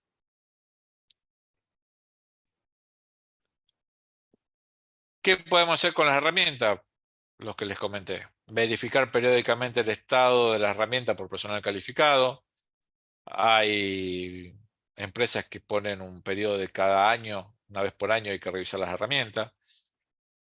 No que la hormigonera va de una obra a la otra, a la otra, a la otra, y cuando uno la va a ver, pobrecita hormigonera, ya está para la jubilación. Hay que buscar los cables dañados, hay que buscar las anulaciones de puesta a tierra o de hombre muerto. Esencialmente en la parte de carpintería, las sierras de banco tienen que tener la protección de hombre muerto, las amoladoras tienen que tener la protección de hombre muerto. Lo que pasa normalmente es que se rompen por el uso, se desgastan por el uso y se anulan. Se puentean y se anulan. Bueno, después están los accidentes que hay. Las reparaciones indebidas, lo que les decía, va uno, che, se rompió un toma corriente, bueno, le ponemos un toma de 2 patas porque fue lo que encontramos en la ferretería de la esquina. Y siempre hay una justificación, para todo tenemos una justificación, que teníamos la obra parada, que los costos improductivos, que estábamos hormigonando y no podíamos quedarnos sin hormigonera, que vino el carpintero y teníamos que terminar, que la obra tengo que entregar mañana. Son son todos motivos válidos, si quieren ponerle, pero al momento de ir preso van todos presos, porque en realidad ninguno es válido. Todo el mundo le pone excusas, motivos, hay un catálogo de excusas. Sepan que hay que cumplir la ley, hay que cumplir la normativa. Las adaptaciones no permitidas, es lo que les comentaba antes, poner un adaptador de 3 a 2, de 2 a 3. Tener un registro de herramienta verificada y autorizada para el uso, esencialmente si tienen una obra larga, con varios rubros, con varias empresas. Capacitar, hay que capacitar, hay que capacitar, hay que capacitar al personal para el uso correcto y la prevención de accidentes. Hay que capacitar, hay que concientizar, hay que capacitar, hay que concientizar. Y hay que exigir el uso correcto de las herramientas. O sea, cada herramienta tiene su función, tiene su forma de uso y tiene su cuidado. Les digo por experiencia, o sea, yo he visto equipos muy costosos eléctricos que cuando se termina la obra lo tiran adentro del cajón de herramientas, lo cargan arriba de la camioneta porque no dejan la herramienta en la obra y se van. Y esa herramienta viaja golpeada, viaja con una masa, viaja con un cortafierro, viaja con una tenaza y eso va lastimando el cable, va lastimando el chasis, va lastimando la llave. Eh, y se lo digo por experiencia, porque me he peleado montones de veces con mi gente porque no cuidan las herramientas. A la hora de salir, che, hay que salir, hay que salir, hay que salir, se tira todo dentro del cajón, se carga arriba de la camioneta, nos subimos y nos vamos. Bueno, eso tiene un costo. ¿Mm? Entiendan que el uso de la electricidad es algo cotidiano y normal para todos. Y eso hace que perdamos de vista el riesgo potencial inherente al dicho uso. Lo demás podemos discutir si ponemos un cable de una sección, de otra sección, si ponemos un tablero de un tipo, de otro tipo, si ponemos un tomacorriente. Hoy para mí es fundamental que la gente tome conciencia del riesgo eléctrico, porque es como el videito que les pasé primero. Desde chiquito usamos electricidad y entonces para nosotros es algo común usar electricidad. Es común hasta que algo pasa mal. Cuando pasa mal, oh, qué pobrecito Totito que murió electrocutado. No, no, pobrecito no. Alguien no cumplió una norma de seguridad. Para prevenir los accidentes con electricidad, capacitar a todo el personal, se los voy a repetir 50 veces. Y cuando me refiero a todo el personal, es todo el personal. Antes yo decía al obrero, es todo el personal. Porque ustedes como arquitectos van a entrar a la obra, van a ir al obrador, van a ir a la oficina técnica y capaz que cumplen o incumplen con alguna de todo lo que estuvimos diciendo. Va a ir el dueño de la obra, el inversionista. No, ¿cómo? Necesito cargar el celular y se enchufa donde no se tiene que enchufar. O sea, la capacitación es a toda la persona que entra a la obra. Hay que concientizar a esa gente del riesgo. Si hay un cable tirado sobre un charco de agua, sobre un charco, sobre un piso húmedo porque se está trabajando, aunque yo no esté usando ese cable, tengo que ir y le tengo que llamar la atención y le tengo que decir, levanta el cable, poné unas maderas, poné un soporte, colgalo de alguna manera, pero no podemos mirar para el otro lado y decir, mirá qué peligro, el cable está tirado en el agua. Somos responsables y es una persona la que tiene un riesgo su vida, que podemos ser nosotros, puede ser otra. Pero vamos de nuevo, esta charla, lo que a mí me importa es que ustedes tomen conciencia del riesgo eléctrico. Obviamente, uno puede estar concientizado, podemos tener personal capacitado, pero si las instalaciones no son adecuadas, eso ya sería más rendirnos a la suerte que trabajar profesionalmente. Yo lo sé, las instalaciones eléctricas son caras, los elementos eléctricos son caros, los cables eléctricos son caros, pero la vida de una persona es complicado. Yo no quisiera tener sobre mi espalda un muerto. Y bajo ese concepto siempre trato de trabajar y que toda mi gente cuando vaya tengan todos los elementos para trabajar seguro. Bueno, eso es todo. Traté de hacerlo rápido y ameno. Espero que no se hayan dormido. Y bueno, cualquier cosa estoy acá a disposición. Muchas gracias. Gracias, Carlos. Deja esa plaquita, así repasamos los contactos que tenemos, y como lo hacemos en todas las charlas, eh, por las dudas que alguno no lo haya podido tomar. Yo quería hacer una reflexión, después de escucharlo a Carlos, que tiene que ver con todo esto que les venimos explicando desde el principio de los tiempos, que todo tiene que ver primero con conocer las cosas y después prestarle la atención debida a eso, ¿no? Y todo surge desde la planificación. Eso que nos cuesta tanto hacer a los profesionales, eh, si nos toca ocupar el rol de llevar adelante una obra. La planificación tiene que ver con reconocer el terreno, saber dónde estoy trabajando, verificar si tengo líneas subterráneas o líneas aéreas, si tengo líneas aéreas, a qué altura las tengo, qué potencia tienen esas líneas también, qué distancia a los frentes que voy a tener de obra también. De ser así, porque a mí me ha tocado, por ejemplo, trabajar en una obra en una planta de potabilización de agua, en la cual teníamos que hacer una subestación transformadora más, en un terreno en donde había 3 estaciones transformadoras, y todas tenían que funcionar. Y como ocurre en nuestras latitudes, donde casi nada se planifica y nada se documenta como corresponde, sabíamos que había que traer un tendido eléctrico que iba a atravesar otros tendidos eléctricos, no podían cortarse. O sea, en algún momento íbamos a trabajar con tensión, con cables subterráneos de por lo menos 13.500 voltios. Teníamos que tener en cuenta toda una planificación. Pero estas cosas, si bien nosotros estudiamos cómo hacerlo, y se hizo un trabajo con palas y eléctrica, y con la gente trabajando con mucha precaución, casi un trabajo de arqueología, no puede pasar en la vereda de cualquier localidad en la que están ustedes si el cable va subterráneo. Porque no hay una sola localidad que tenga los planos de interferencia al día y que nos diga exactamente dónde voy a encontrar esos cables. Y ustedes, Carlos encontró algunos accidentes que se produjeron en el último año, pero si ustedes buscan en obra pública, en trabajos sobre veredas, van a encontrar otros tantos, sin ninguna duda.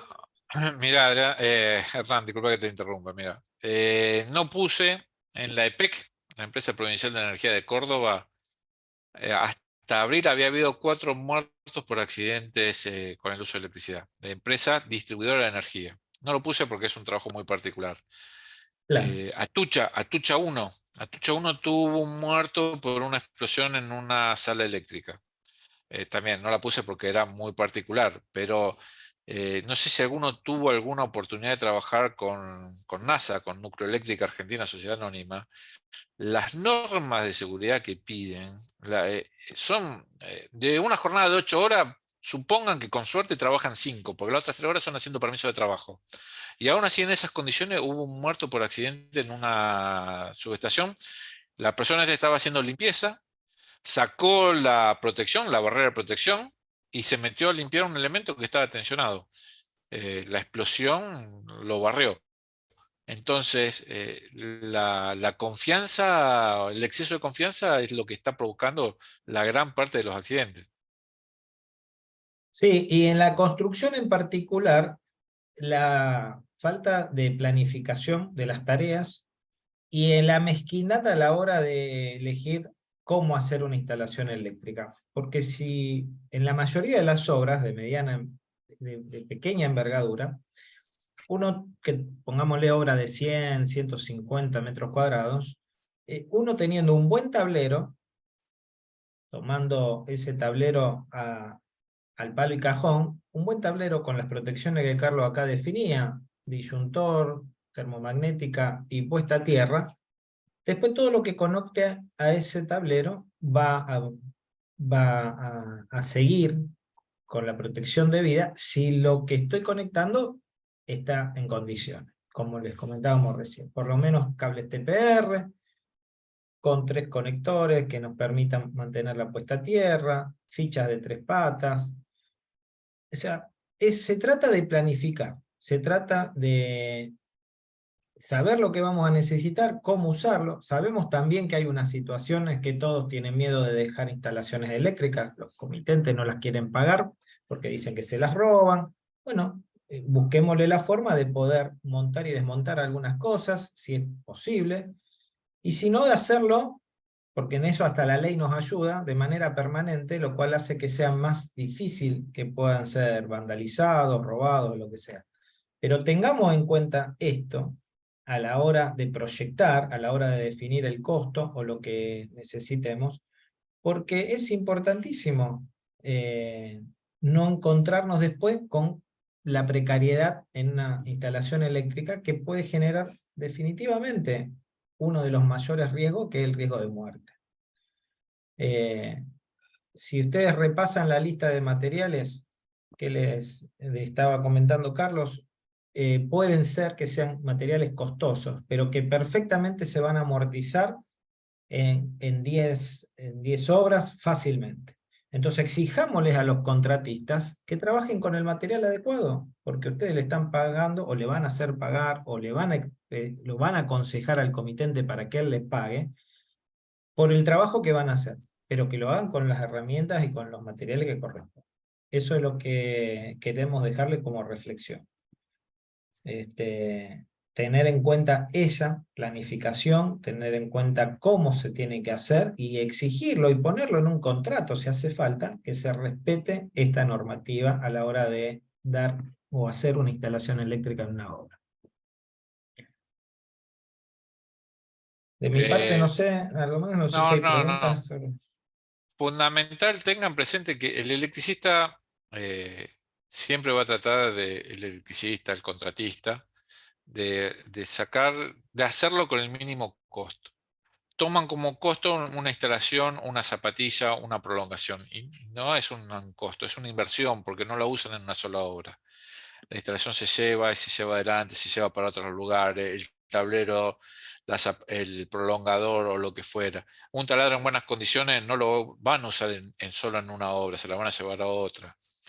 Y los electricistas, insisto, con el rubro que me toca, la parte que me toca a mí, son cambalacheros, agarran cable que sacan de una demolición y se lo llevan, aprovechan una termomagnética que alguien tiró y la usan en un tablero. Y no está bien, no está bien porque ponen en riesgo, los elementos no son de calidad, no están en buenas condiciones. Entonces trabajen con alguien que le tengan confianza y que obviamente que no los quiera pasar hablando mal y pronto, pero hagan las cosas bien. Si las hacen bien y prolija, les va a salir más barato y no van a tener ningún inconveniente. Otra cosita, una más que no quiero Sí, dejar de recordar. El tema de las reformas, ampliaciones. Nosotros, nosotros les recomendamos utilizar un tablero propio y conectarlo a la instalación, pero con un tablero propio, con las protecciones propias. Porque uno a veces a mí me ha pasado trabajar en algunas con otras instituciones públicas, en donde no se sabe quién metió mano en un tablero, quién metió mano en otra, si tenemos continuidad puesta a tierra, si no la tenemos. No la vamos a medir porque va a dar horrible seguramente por todo el enjambre que tiene. Lo ideal es que le pedimos es que si les toca hacer eso, que le pidan a la contratista que lleve su propio tablero, que haga su propia conexión de puesta a tierra y trabaje sobre ese tablero con toda la conexión. Exacto. Eso es lo que procuramos hacer, y cualquier instalación que vemos, potencialmente tenemos que pensar que es una instalación con tensión y tratarla con esas precauciones, lo cual implica que venga alguien especializado, un electricista, y nos determine si se puede intervenir o no sobre ese lugar. Bueno, lo que no podemos nunca es trabajar con tensión. Por lo menos ningún obrero de la construcción no puede trabajar en un espacio con tensión. Exacto. Bien. No sé si quedó alguna duda. Querían preguntarte si la foto de los cables en el piso eran de una cámara frigorífica de cerdos. Alguien nos comentó por ahí. No, Nuevamente, pero me la mandó un amigo, pero no sé, no me dijo de pero dónde. no te dijo de dónde. Pero se ve que alguien lo vio parecido a algo. Así que. Algún conocido. Deciré nos pregunta si hay algún apunte de estas charlas. Sí, vamos a subir un PDF con las 2 charlas. Calculo que si no es esta noche, mañana seguro las van a tener. Supongo que va a ser mañana, porque yo Y a- te tengo que subir que no es el último que te había subido en el Drive, porque bueno, le estuve haciendo Dale, algunas correcciones ortográficas. Y dale. eso se va a subir Sí, al Classroom. exacto, al Classroom. Y bueno, y después el colegio les va a repetir, les va a dar el link donde estén las charlas estas que estamos haciendo grabadas, para que las puedan repasar todo lo que necesiten. Bien. ¿Eh? Bien, ¿ninguna otra Si les- duda? ¿Alguna consulta? Duda o consulta en el chat. Ahí Milton dice que le parecía el frigorífico de Guadalupe. Vamos a ir al frigorífico de Vamos a Guadalupe a ver si averiguar, se ¿no? corresponde. Lo Vamos a vamos a consultar. verificar. Lo De vamos a paso mandar. podemos aprovechar y traemos La algo. culpa no es del frigorífico, es del contratista. Ojo con el Sí, claro. contratista. Hay que buscar el contratista. Sí. Las dudas que tengan las respondemos. Si queda alguna y se les ocurre en estos días, tienen los contactos de los correos de mail y los del Classroom también. Así que, y los del Instagram también. Así que nos pueden seguir y preguntarnos por cualquier medio. Sí, allí ¿Eh? quedó un buen rato aquí para tomar nota de los mails y demás. Así Bueno, es. Bueno, si no hay más dudas, vamos cerrando por hoy. Muy agradecida, ingeniero Carlos Caras, muy bien. No, por favor. Siempre sirve, a pesar de que yo tengo muchos años en la profesión, siempre sirve, y he visto en obras esto de pelar las puntitas de los cables y conectarlas con el cable directamente porque no tenían la ficha. y no Bueno, mostramos los lo- calentadores lo- improvisados, no lo mostraste, que yo quería. También, es verdad. no, bueno. Yo la primera vez que lo vi, el calentador improvisado eran 2 llavecitas de 10 milímetros. Yo trabajo más con la industria, más que con la Con obra civil. clavos los hacen, se ve que Belén lo Yo conoce, sí, lo he visto con 2 la y le tapita digo, de pero Coca-Cola. estaba cromado el mate porque las llaves iban perdiendo un poco de cromo y bueno, uno iba tomando esa agua. Sí. Pero bueno, eh, las Sí, cosas que he contado las he visto, las lo, he hecho, lamentablemente. lo increíble es que terminamos asumiendo que eso es lo normal de una obra, porque es como que hemos ido viendo siempre que, bueno, la obra es así, se arma con lo que se tiene, con lo que está a mano, y es un concepto erróneo que hay que ir rompiendo. Por eso les puse Eh, el reglamento. En el reglamento mm, dice que la instalación se tiene que proyectar como permanente, no como provisoria. El provisorio no existe. Eso no existe. Y en una obra civil, normalmente no hay motivo para trabajar con yo, tensión. En yo una tarea de mantenimiento, tal vez sí, pero en una obra civil, una obra nueva, menos todavía. Ahí se corta la luz y se trabaja con seguridad. me engancho y les cuento esto, mirá, y con esto les cierro porque no quiero que sea tarde. Yo estaba auditando una obra que son 2 edificios uno al lado del otro de 8 pisos. Imagínense más o menos la magnitud, ¿no? Con 2 torres, una adelante y una atrás cada uno. En la torre de atrás tenían toda la instalación eléctrica en un solo tablero.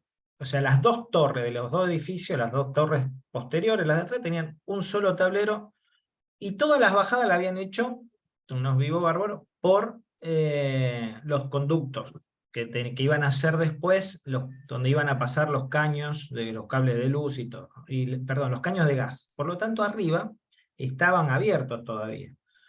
A lo cual yo le decía, fíjense que la instalación eléctrica la tienen que adecuar, porque ustedes lo están haciendo pasar por acá, van a tener un cortocircuito, va a pasar humedad. Vieron que nosotros venimos atravesando una sequía importante. Claro, no llueve, a nadie le importa.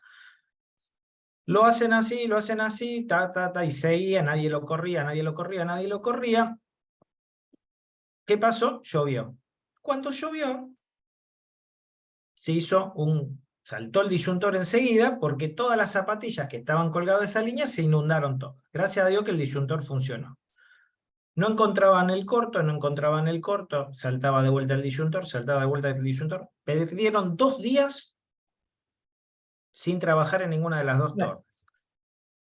Y después perdieron, porque como no terminaron de adecuar nuevo, otros 2 días más, 1 día y medio más. ¿Cuál es el costo de esos casi 3 días y medio que perdieron, considerando con haber hecho bien la instalación desde una primera vez? Pónganlo si quieren hasta económicamente. Es un error gravísimo no haber hecho la instalación como correspondía, y aparte como se les había avisado que había que hacerla, y lo hicieron de esa manera, y así terminaron. 3 días de obra perdido, imagínense, entre 10 y 15 operarios, por lo menos, parados, sin poder producir. Eso es un poquito también el cuento, ¿no? Desde lo económico también, hacer las cosas precariamente, hacerlas mal, terminan siendo en detrimento económico. Exactamente. Nada más. Bueno, Un gente, Bueno, muy bien. nos vamos Muchísimas viendo. gracias, Carlos. por Muchísimas favor, gracias, por Hernán. favor. A todos por estar presentes. Y nos encontramos el próximo miércoles en la tercera y última clase de este curso. ¿Es así, Hernán? Sí, de este Y ciclo, sí. bien. Nos encontramos entonces el próximo miércoles a las 6:30 de la tarde. Muchas gracias. Bueno, gracias. Buenas noches a Buenas todos. noches. Hasta luego. Gracias, hasta luego.